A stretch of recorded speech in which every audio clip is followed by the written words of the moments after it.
Olá, o Moby Dick Show de hoje está encantado por receber um dos grandes guerreiros e uma pessoa que disse para mim a seguinte frase e que me arrepiou: contra a hipocrisia só se luta com as armas da clareza e da verdade genuína. Juiz Luiz Carlos Valois. Salve, salve, bem-vindo ao Moby Dick Show, meu caro juiz Luiz Carlos Valois. Salve, salve, Ricardo. Tamo junto. Também para conversar. Prazer é um prazer estar com você e dialogar com o seu público. Para começar, eu quero saber de você quando é que você mudou de opinião a respeito dos usuários da maconha. Cara, o negócio é o seguinte, eu, juiz de direito há 20 anos, sempre doutrinado e formado pela instrução jurídica brasileira, que é uma instrução jurídica altamente positivista, é uma instrução jurídica que não tem formação filosófica, não tem formação de psicologia, de história, é uma formação estritamente legal. A gente sai dessa formação totalmente alienado, pensando que a lei é algo isento, que a lei não tem história, que a lei não tem nada por trás dela. Então, fui fazer meu mestrado, que foi sobre prisão, e no debate sobre o tema que seria do meu doutorado, surgiu a ideia de se falar sobre a proibição das drogas. Foi quando eu me indaguei assim, caraca, eu sou juiz há 20 anos, eu era 20 anos na época, há 20 anos, e não sei nada sobre drogas, nada. Eu encarcerava, prendia, sabe, deixava as pessoas nesse cárcere imundo, sujo, que é o cárcere brasileiro, inclusive que tem droga lá dentro, né? Tem doença, tem tudo lá. Quer dizer, uma coisa absurda, sem saber nada da história da legislação, da função, do que tem por trás de toda essa proibição forjada e construída de 100 anos para cá. Quer dizer, eu achei um absurdo muito grande, eu, juiz, e foi quando eu comecei a perceber, caramba, 99% dos profissionais do direito não sabem nada sobre as drogas, não sabem nada nem sobre a lei que eles aplicam. E, tirando uns e outros que fumam, cheiro, né, a maioria não sabe nada mesmo. Quer dizer, então, eu achei um grande absurdo isso, foi quando eu comecei a estudar a proibição. Eu escrevi um livro, que é o Direito Penal da Guerra às Drogas, que é originado da minha tese de doutorado, que eu pesquiso a história da proibição, dos tratados, das convenções, e assim eu fui aprendendo, estudando, ver o absurdo que é a proibição, o absurdo da hipocrisia, o absurdo da violência, o absurdo do preconceito. Dá licença, posso fazer uma pequena cunha aí? Claro. Você acabou de dizer para mim que você simplesmente não conhecia o que você estava julgando, o que é o caso de vários juízes que se recusam a ver a lei como uma coisa feita para o ser humano, e não contra o ser humano, né? Isso aí é uma coisa que a gente já vai fazer uma diferença falando sobre isso, porque as pessoas condenam porque não tem informação. Não, mas é exatamente isso, não tem informação nenhuma. A história da proibição ela é uma história sem nenhuma base científica, sabe? A origem da proibição ela vem de preconceito, xenofobia, interesses econômicos, nada científico. Você sabe quem foi a primeira pessoa do mundo, historicamente, a tentar proibir a maconha? Napoleão, cara. Napoleão, quando ele estava invadindo o Egito, ele pediu para os espiões dele verem por que os soldados egípcios tinham tanta força defendendo a sua terra. Aí descobriram que os caras fumavam haxixe. Ele falou, pega esse troço, traz aqui, dá para os meus soldados que a gente derruba eles. Aí deram o haxixe para os soldados franceses e eles ficaram de boa. Eles ficaram, não, por que a gente vai bater nos caras? A gente não tem nada a ver com os caras. Aí o Napoleão falou, pô, isso é uma droga terrível, porque acaba com a gente. Aí tentou proibir. Falou, proibido no mundo. Os ingleses imediatamente gritaram e pularam, porque as velas, os tecidos, o óleo deles vinha do cânhamo, que era importado do Egito. Então, na verdade, o Napoleão queria parar com o suprimento de cânhamo da frota da marinha inglesa, e para isso ele usou a proibição. Quer dizer, pela primeira vez, o usuário foi criminalizado para esconder a verdadeira razão da proibição. As proibições, elas sempre têm interesses muito escusos por trás delas. Por exemplo, a China, ela resolveu proibir o tabaco, tá? No século XVIII. Em razão da proibição do tabaco, começou o uso do ópio na China. Quer dizer, a proibição ela sempre tem piorado o consumo das drogas. Eles proibiram o tabaco, se começou a fumar o ópio. Depois, quando a China começou a proibir o ópio, que nasce as guerras do ópio, que é a Inglaterra, de novo, a Inglaterra querendo obrigar a China a comprar o ópio dela, que vinha das suas colônias. Quer dizer, inclusive, o HSBC, o banco HSBC, é Hong Kong and Shanghai Bank Corporation. É o banco que a Inglaterra fundou na China para pegar o dinheiro da venda do ópio para levar para a Inglaterra. Quer dizer, pouca gente sabe dessa história. Os bancos é que movimentam o grande dinheiro do tráfico. Quer dizer, se quiser ir atrás do tráfico, é só procurar o dinheiro. Exatamente. E aí, então, aí, quando a China resolveu começar a proibir o ópio, e os Estados Unidos também, porque vários chineses tinham ido para os Estados Unidos para construir a estrada de ferro que liga São Francisco, lá ao oeste dos Estados Unidos, e sobraram como mão de obra, então começou aquela xenofobia, tem muitos chineses aqui. Os Estados Unidos também começaram algumas proibições do ópio. E o ópio, como é uma droga de se fumar, como a maconha, ela se fuma, então chama a atenção da polícia, porque tem o cheiro, tem a fumaça. Então eles começaram a injetar heroína por causa da proibição do ópio, porque a heroína ela tinha ópio. A heroína era um remédio para tosse, fabricado pela Bayer, vendido inclusive com aspirina. Quer dizer, chama heroína porque era um remédio heróico para tosse. Quer dizer, heroína não foi o Fernandinho Beiramar que inventou, foi a Bayer.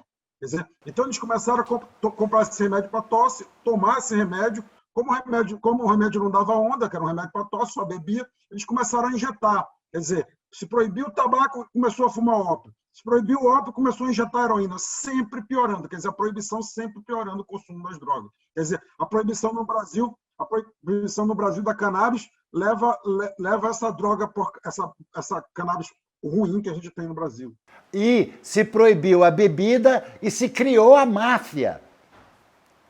Não só a máfia, porque quando a proibição da bebida nos Estados Unidos, na década de 20, também criou o crack da bebida, porque eles misturavam gasolina com álcool para poder as pessoas não beberem, e as pessoas bebiam a si mesmo, tipo o cracudo do álcool. Ele bebia gasolina, ele pensava que estava bebendo álcool, mas o álcool era misturado com gasolina, mas ele não parava de beber, porque não existe nenhuma sociedade no mundo que não tenha pessoas que usem substâncias psicotrópicas, substâncias, seja que substância for para se divertir, ou para sair do sério, ou para esquecer problema. Não existe nenhuma sociedade que não tenha tido isso. Ou para se medicar, no caso da maconha, que é uma planta, não é uma droga. A maconha é uma planta, não é uma droga. Droga é o que o homem faz dela, né? Quer dizer, é como uma faca, né? Ela tanto pode servir para operar uma pessoa e salvar uma vida, como pode servir para esfaquear alguém e matar. Ou uma facada fake, que não mata. É isso mesmo.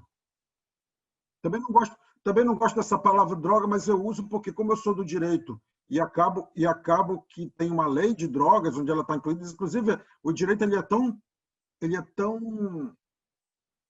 ideológico que quando a lei anterior da lei de drogas se chamava lei de entorpecente, por exemplo, lei de entorpecente. E eu achava que, por exemplo, a cocaína era entorpecente, só que a cocaína não é entorpecente, ela é um estimulante. Quer dizer, a gente acaba ficando sem saber nada, porque a gente pega a lei e acha que aquela lei a lei de droga. Então, o que é droga? Quer dizer, tem gente que fala que trata álcool e tabaco, esquece que álcool e tabaco são substâncias que deveriam ser consideradas drogas se a cocaína, a heroína, é droga, o álcool e o tabaco também deveria ser. Mas a cana-de-açúcar não é banida, né? O álcool é uma droga e a cana-de-açúcar não é banida. A papoula é uma flor que Deus fez e da onde se faz o ópio, né? E também não é banida, a pessoa pode plantar o seu jardim de papoulas em casa, a pessoa pode plantar o seu epadu também, não é proibido. Os índios lá em cima, nos Andes, têm que mastigar a folha para suportar a pressão, quer dizer, aí depois o homem pega e faz a cocaína, entendeu? Que é uma droga. E aí muito se fala em apologia às drogas, né? Eu acho que apologia às drogas é comercial de remédio, Luiz Carlos. Exatamente. Comercial de Novalgina é apologia às drogas, porra. O que não tem causado os malefícios que a proibição causa. Para mim, até a proibição é apologia à droga. Porque quando você proíbe, tem um monte de gente que procura saber o que é, procura saber o que está acontecendo, quer usar. Quer dizer, a proibição é tanta apologia que criaram uma cerveja chamada Proibida. Então, mas desculpa que a gente parou no assunto e é muito importante uma palavra assim articulada, legal a respeito do assunto. Então, essa proibição é que gera todo esse problema do Brasil e que atrasa também comercialmente a balança comercial, porque a gente está exportando as divisas quando a gente importa o prensadinho do Paraguai. A proibição, não só por isso, mas a proibição ela tem matado pessoas que estão indo para o trabalho, que estão indo para a escola. Quer dizer, tem pessoas que estão querendo sair de casa, não tem nada a ver com isso, estão morrendo porque a polícia está matando uma pessoa que está vendendo uma coisa para outra que quer comprar. A gente mistura na penitenciária, todo mundo homicida, latrocida, tudo. A gente mistura uma pessoa que vendeu uma coisa para outra que quer comprar com um cara que matou o outro que não queria morrer, com um que roubou o outro que não queria ser roubado. Isso não pode dar certo. É um absurdo que a gente tem feito no sistema penitenciário brasileiro. E o pior de tudo, bota a pessoa na penitenciária que está vendendo uma substância e na penitenciária vende essa substância. Quer dizer, o cara chega lá e diz, pô, mas aqui está mais caro do que eu estava vendendo lá fora. Quer dizer, uma coisa totalmente irracional. A proibição é totalmente irracional. Tem matado pessoas. Com relação à perda de imposto, a perda de dinheiro que há isso, eu acho muito interessante se discutir isso, porque, na verdade, é um elo que se tem hoje em dia. O Brasil está muito dividido, né? Muito dividido, polarizado politicamente, muito ódio, muita dificuldade de diálogo. Então, quando a gente fala dessa questão do imposto, porque muitos empresários nos Estados Unidos são os caras que mais defendem a descriminalização e a regulamentação dessa substância, da cannabis. Lá, eles defendem lá, meu querido Luiz Carlos. Eles não defendem a legalização aqui. Eles não defendem. Porque aí eles podem continuar exportando para cá. O que diz o Gessé Souza naquele livro dele, Elite do Atraso? Que a elite brasileira é uma elite burra. Mas a gente pode conversar. A gente pode conversar. O que eu estou querendo dizer é o seguinte, que há uma possibilidade de diálogo com a direita. Porque a direita brasileira ela não é só burra, a direita brasileira também é traficante. Quer dizer, porque quando você vê helicópteros e jatinhos cheios de droga, quer dizer, que ninguém vai preso, porque vai preso o cara do fusquinha, o cara da bicicleta, vai preso o cara da periferia. Quando a gente vê esse cara de jatinho, esse cara, obviamente, ele é contra a descriminalização. Inclusive, é uma coisa que eu sempre digo às pessoas, você é juiz, mas é a favor da descriminalização? Sou. Quem pensa diferente de mim é o traficante, porque o traficante é a favor da criminalização. Então, esses traficantes grandes, eles são de direita. As pessoas de direita podem ser honestas e desonestas. Então, tem as pessoas de direitas honestas que podem pensar assim, não, tem um imposto que o Estado está perdendo, tem muito dinheiro que o Estado está perdendo, esse dinheiro está financiando o crime organizado, esse crime organizado de jatinho e helicóptero, que eu não gosto de chamar o crime organizado, essas facções que tem penitenciário na periferia, quer dizer, está financiando o crime organizado, mas está também mantendo o armamento, está mantendo a violência na periferia, está mantendo tudo isso. Quer dizer, há pessoas de direita que podem pensar assim, em razão da perda de dinheiro, da perda de recursos, que poderia ser investido em educação, saúde. Pode ser que tenha alguém de direita que pense dessa forma. Então, mas peraí, me desculpa, mas de direita era Roberto Campos, Delfim Neto, entendeu? Essa gente era de direita. Essa gente que está aí agora não é de direita, desculpa. Isso é uma outra corrente política que eu não sei como chamar ainda. Às vezes eu costumo chamar de fascista, às vezes eu costumo chamar de nazista, mas tá errado, ainda não é essa a definição deles. Eles têm outra definição, oportunistas talvez, entendeu? Agora, eu acho importante dizer também que tem gente de esquerda, entendeu? Com um radicalismo burro, incapazes de engolirem o seu ego e formarem uma união entre a esquerda, entendeu? E eu sempre costumo dizer que eu é músculo e ego é gordura. Você, como lutador, deve saber disso. O que é músculo e o que é gordura. A questão é muito complexa, porque envolve 100 anos, sabe, mais de um século de preconceito e questões morais envolvidas. Inclusive a União Soviética, todas as discussões na ONU e na Liga das Nações, a União Soviética, quando era a questão da droga, ela estava sempre do lado dos Estados Unidos, sempre do lado dos Estados Unidos, quando era a questão de droga. A União Soviética, com um problema de alcoolismo seríssimo, acabou embarcando na mesma onda moral, talvez porque um país novo, um país que queria se afirmar, não queria se vulnerabilizar internacionalmente, defendendo a questão da descriminalização, mas ela foi o tempo todo a favor da proibição, junto com os Estados Unidos, em toda a história da proibição. Existe uma questão moral muito grande, por isso que esse teu programa é muito importante, por isso que esse negócio de sair do armário é muito importante. Agora, quando eu falo de direita, eu também incluo esse pessoal que você está falando. Eu conheço um monte de bolsominion que fuma maconha. Quer dizer, então, ele pode ser contraditório no que ele pode ser o que for, mas há uma possibilidade de diálogo. Olha, meu amigo, se toma coisa que tu está fumando, ela é ruim, ela é assim, assado por causa da proibição, você podia ter um controle de qualidade, você podia ter instruções sobre isso, você podia saber o que está fumando, você podia escolher o tipo de cannabis, porque há vários tipos de cannabis, vários tipos de efeito da cannabis. Eu, por exemplo, uso CBD, porque eu tenho dores lancimantes, eu tenho um HC, um habeas corpus, me permitindo plantar minha própria maconha medicinal, me foi dado aqui em Duque de Caxias, entendeu? Pelo Dr. Menaged, por causa disso, exatamente, porque eu não posso, eu não me sinto confortável de comprar o meu remédio com uma pessoa armada, eu preferia comprar numa farmácia. E muita gente que usa, Ricardo, é ignorante com relação a isso. Entendeu? Não sabe de nada disso.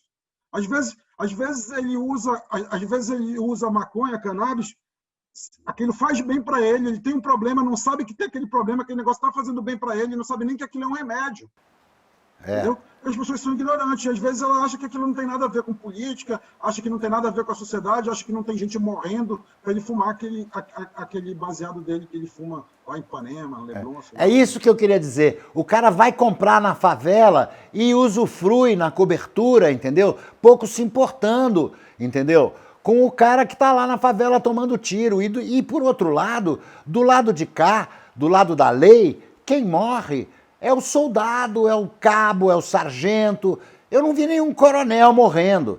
Eu sei de um que levou uma bala na cabeça por outro tipo de operação, ligado também ao tráfico. Agora, sobreviveu, foi tratado pela minha neurologista, a doutora Jaqueline Barbosa. É uma pessoa muito íntegra, esse coronel, não vou citar o nome dele. Agora, realmente, eu acho que quem morre de lá e de cá é só pobre preto. Pior de quem morre quando morre que está passando, indo para a escola, para o trabalho, né? Esse é o problema. Sem falar disso. Não tem nada a ver com isso. Essa proibição atinge bolsominion, atinge quem está passando na rua, porque o bolsominion também vai ter que pagar um advogado para tirar ele de cana. Entendeu? Não é ele ligar para o Bozo e falar, ô, me tira daqui, eu apoio você, mito. Não adianta, bicho, vai ter que gastar com advogado, vai ter que tá sujeito à lei também. Mas é por isso que é importante o debate, é importante o diálogo. Por exemplo, eu tenho um professor na Alemanha, eu estou fazendo um pós-doutorado na Alemanha, eu tenho um professor que ele conhece um assessor do Trump, e ele disse que o Trump ele é a favor da descriminalização da cannabis, só que ele não fala por causa do apoio político que ele tem, da classe política que apoia. Como ele é empresário, ele é muito rico, ele não é burro, ele sabe o potencial. Tanto que o Washington está descriminalizado, inclusive cannabis recreativa, medicinal. O Washington, onde ele mora, que é a capital dos Estados Unidos, é descriminalizado o Estado. Quer dizer, ele sabe do potencial disso, só que não pode falar. Quer dizer, por isso que debatemos. Mais uma prova de que o Trump é tão fake quanto aquela peruca que ele usa, né? E o problema da ignorância da gente é a porra da fake news que despejam em cima da gente, dizendo que isso, que aquilo, aqueles robozinhos que eles acionam lá e falam, não, Deus é contra, isso é pecado. Onde é que na Bíblia está escrito que uma planta é pecaminosa? Fora a maçã, que todo mundo come maçã pra cacete. É verdade. E tem cannabis com maçã também, antes de você ver outros. Olha só, eu fico muito feliz de ter conversado com você e eu gostaria de saber se você tem alguma coisa para acrescentar ainda, para abrir o olho da rapaziada e para abrir o olho das famílias, das mães que têm filhos usuários, que têm filhas usuárias, entendeu? LGBTs usuários, de todos os gêneros, raças, credos, entendeu?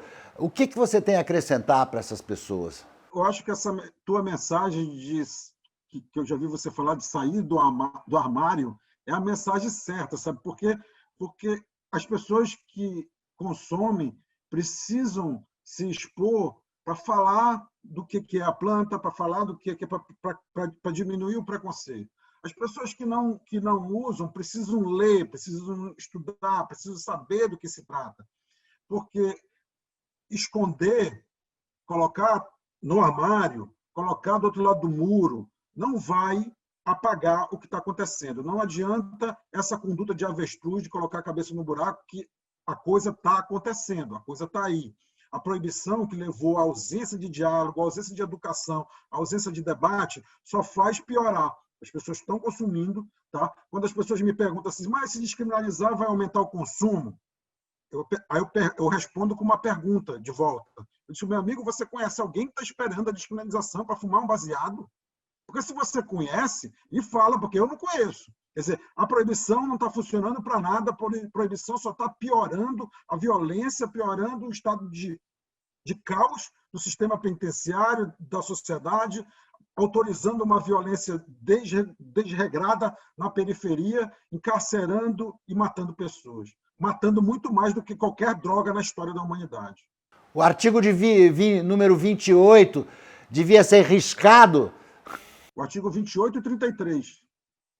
Muito bom. E agora, para encerrar aqui o Moby Dick Show de hoje, que eu gostaria que demorasse bastante mais, mas você tem pressão de tempo aí que eu sei, eu queria te perguntar, como é tradição aqui, para quem que você liga o foda-se? Rapaz, posso pensar? Tem tanto foda-se, né? Tem que ser uma pessoa? Não, pra quê? Ou pra quem que você liga o foda-se? Eu não posso ligar o foda-se para proibição porque ela está aí, eu tenho que me preocupar com ela, né? Então eu não posso me ligar o foda-se para proibição. Para proibição a gente tem que encarar de frente, lutar com ela, debater ela. Eu não posso ligar o foda-se para proibição. Eu acho que eu ligo o foda-se para as pessoas que acham que são apolíticas, porque não existe nada apolítico na sociedade. O silêncio, a omissão é política e é a favor da violência, da desigualdade e da injustiça que a gente está vendo aí. Muito obrigado. Esse foi o Moby Dick Show de hoje. Eu espero que vocês tenham ouvido, porque é muito importante a gente ouvir e se abrir para as coisas que a gente não conhece. A ignorância só afunda a gente.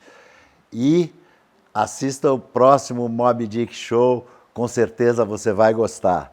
Um grande beijo e foda-se!